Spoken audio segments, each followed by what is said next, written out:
ಒಂದು ಹೊಸ ಅಧ್ಯಾಯ ಇವತ್ತು ಜನತಾದಳ ಪಕ್ಷಕ್ಕೆ ಪ್ರಾರಂಭ ಆಗಿರ್ತಕ್ಕಂಥದ್ದು ಅನ್ನೋದು ಬಹುತೇಕ ಎಲ್ಲ ಪಕ್ಷದ ಕಾರ್ಯಕರ್ತರುಗಳ ಒಂದು ಭಾವನೆ. ಆ ಒಂದು ಹಿನ್ನೆಲೆಯಲ್ಲಿ ಈಗ ಸಂಘಟನೆಗೋಸ್ಕರ ವಿಶೇಷವಾಗಿ ಇವತ್ತು ನಮ್ಮ ಪಾತ್ರ ಏನಿದೆ, ಇವತ್ತು ನಮ್ಮ ಪಕ್ಷದಲ್ಲಿರ್ತಕ್ಕಂಥ ಹಿರಿಯ ಮುಖಂಡರುಗಳನ್ನ ಅವರ ಒಂದು ವಿಶ್ವಾಸವನ್ನು ಪಡೆದುಕೊಂಡು ಒಬ್ಬ ಯುವ ಕಾರ್ಯಕರ್ತನಾಗಿ ಇವತ್ತು ಇಡೀ ರಾಜ್ಯವನ್ನ ಪ್ರತಿ ಜಿಲ್ಲಾವಾರು ಪ್ರವಾಸ ಮಾಡಿ ತಳಮಟ್ಟದಿಂದ ಇವತ್ತು ಒಂದು ಕೇಡರ್ ಬೇಸ್ಡ್ ಪಾರ್ಟಿಯನ್ನು ಕಟ್ಟಬೇಕು ಅಂತಕ್ಕಂಥದ್ದು ಈಗಾಗಲೇ ತೀರ್ಮಾನವನ್ನು ಮಾಡಿದ್ದೇವೆ. ಬಹುಶಃ ಇನ್ನು ಮುಂದಿನ ದಿನಗಳಲ್ಲಿ ಅದು ಕೂಡ ಪ್ರಾರಂಭ ಆಗ್ತದೆ. Thank you. ಇದಕ್ಕೆಲ್ಲ ಇವತ್ತು ರಾಜ್ಯದ ಜನತೆನೇ ತಕ್ಕ ಉತ್ತರವನ್ನು ಕೊಟ್ಟಿದ್ದಾರೆ.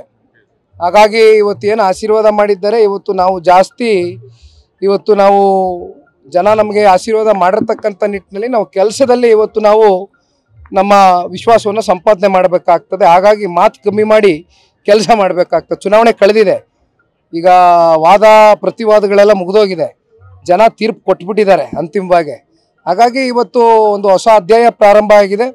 ಜನತಾದಳ ಪಕ್ಷ ಹಾಗೂ ಭಾರತೀಯ ಜನತಾ ಪಾರ್ಟಿ ಎರಡು ಪಕ್ಷದ ಕಾರ್ಯಕರ್ತರುಗಳು ನಾನು ವೇದಿಕೆ ಮೇಲೆ ಮಾತನಾಡಬೇಕಾದ್ರೆ ಹೇಳ್ತಾ ಇದ್ದೆ, ಕೇವಲ ಇದು ರಾಜ್ಯ ಮಟ್ಟದಲ್ಲಿ ರಾಷ್ಟ್ರ ಮಟ್ಟದಲ್ಲಿ ಪರಸ್ಪರ ಹೊಂದಾಣಿಕೆ ಅಷ್ಟೇ ಅಲ್ಲ, ತಳಮಟ್ಟದಲ್ಲಿ ಎರಡು ಪಕ್ಷದ ಕಾರ್ಯಕರ್ತರುಗಳ ಶ್ರಮ ಸಾಕಷ್ಟಿದೆ ಇವತ್ತು ಈ ಫಲ ಬರಲಿಕ್ಕೆ.